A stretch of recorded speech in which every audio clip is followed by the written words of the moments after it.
Qu'est-ce qui vous fait frissonner? C'est la question que pose Nabokov à ses étudiants. Qu'aimez-vous faire plus que tout? À la fin de l'année scolaire, Nabokov fait ses adieux à sa classe. Il sait que ses étudiants vont découvrir des choses différentes. Quelques-uns vont faire de l'art et d'autres vont étudier les sciences. D'autres encore deviendront médecins ou mathématiciens. Mais ce qui est le plus important est de trouver ce qui fait frissonner chaque être. Chaque étudiant suivra son propre chemin. Les raisons seront différentes pour chacun. Cependant, si on n'a pas de passion pour ce que l'on fait, on ne sera jamais heureux, selon M. Nabokov.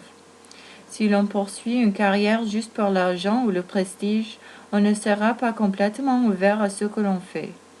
Une personne qui est faite pour être artiste ne pourra pas être heureuse comme un scientifique, par exemple. Et donc, on risque de manquer les meilleurs aspects de la vie et son grand potentiel. On n'est pas sur la Terre juste pour survivre, mais pour se développer et prospérer. Einstein exprime bien cette idée quand il dit « Tout le monde est un génie, mais si vous jugez un poisson sur ses capacités à grimper à un arbre, il passera sa vie à croire qu'il est stupide. » Quand j'étais petite, j'aimais beaucoup danser juste pour m'amuser au parc, à la maison, n'importe où. Pendant plusieurs années, j'avais voulu suivre des cours de danse avant que mes parents ne me permettent de le faire. Du moment où j'ai pris mon premier cours de ballet, je suis tombée amoureuse. C'était une vraie passion qui me faisait frissonner. Après la première classe, je ne pouvais plus rester assise. Mon corps était plein d'énergie que je ne pouvais pas contenir moi-même. La classe suivante m'a donné la même sensation et la suivante et la suivante.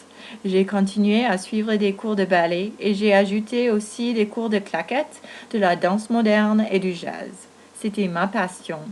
J'ai suivi ces cours pendant 10 ans en améliorant ma technique pour que je puisse devenir meilleure. Mais chaque fois que j'entrais dans la salle de danse, j'avais des papillons à l'intérieur de mon corps et je me sentais vraiment chez moi. Après avoir monté les niveaux, je suis devenue tutrice de danse et j'ai de temps en temps enseigné des cours de ballet pour les jeunes. C'était ma vie. Je vis pour danser, pour présenter l'art et la beauté, et pour aider les enfants à trouver ce qu'ils aiment.